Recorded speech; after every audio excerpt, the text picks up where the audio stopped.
जम्मू कश्मीर के बीजेपी के चुनाव प्रभारी जी किशन रेड्डी ने आज नेशनल कॉन्फ्रेंस, कांग्रेस और पीडीपी पर जमकर निशाना साधा। जी किशन रेड्डी ने कांग्रेस और नेशनल कॉन्फ्रेंस के गठबंधन को काला गठबंधन करार दिया है। कांग्रेस, नेशनल कॉन्फ्रेंस और पीडीपी पर हमलावर होते हुए जी किशन रेड्डी इन तीनों पार्टियों पर कई गंभीर आरोप लगाए हैं। बीजेपी के चुनाव प्रभारी ने कहा कि ये तीनों पार्टियां जम्मू कश्मीर में अलगाववाद को दोबारा लाने के लिए बेताब हैं और इस मकसद को पूरा करने के लिए अब पीडीपी भी कांग्रेस, नेशनल कॉन्फ्रेंस से गठबंधन करने के लिए तैयार है। मैं जम्मू कश्मीर जनता से फिर एक बात मैं अनुरोध करना चाहता हूं, एनसी हो, कांग्रेस हो, पीडीपी हो, ये मिलना चाहते हैं, स्टेटमेंट दे रहे दोनों तीनों मिलकर। मैं भी तैयार हूं, मैं एनसी कांग्रेस के गठबंधन से मिलने को तैयार हूं, ऐसा पीडीपी भी स्टेटमेंट देते रहते हैं।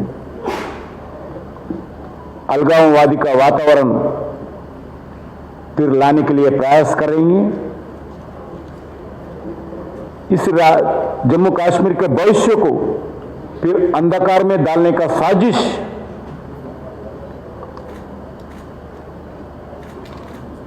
हो रही है। इसके पीछे किसका हाथ है सबको मालूम है। जम्मू में एक प्रेस कॉन्फ्रेंस को संबोधित करते हुए बीजेपी के जम्मू कश्मीर के चुनाव प्रभारी जी किशन रेड्डी ने एक जाने माने शायर की पंक्तियों से अपने संबोधन की शुरुआत करते हुए कांग्रेस और नेशनल कॉन्फ्रेंस पर आरोपों की झड़ी लगा दी है। उन्होंने आर्टिकल 370 को जिन्न कानून करार देते हुए कहा कि ये दोनों ही दल अब चुनाव की आड़ में इसे वापस लाने का वादा जनता से कर रहे हैं। उन्होंने कहा कि कांग्रेस की गलत नीतियों के कारण ही जम्मू कश्मीर हिंसा की आग में झुलसता रहा और इस प्रदेश को फिर से उस आग में झोंकने का कांग्रेस और नेशनल कॉन्फ्रेंस ताना बाना बुन रही है। लोगों के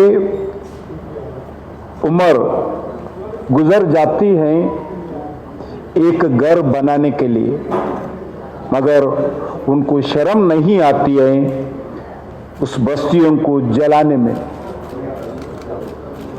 ये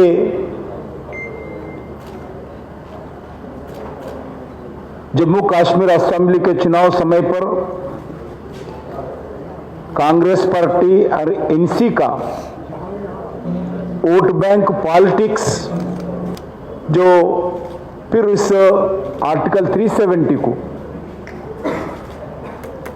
national conference and Congress party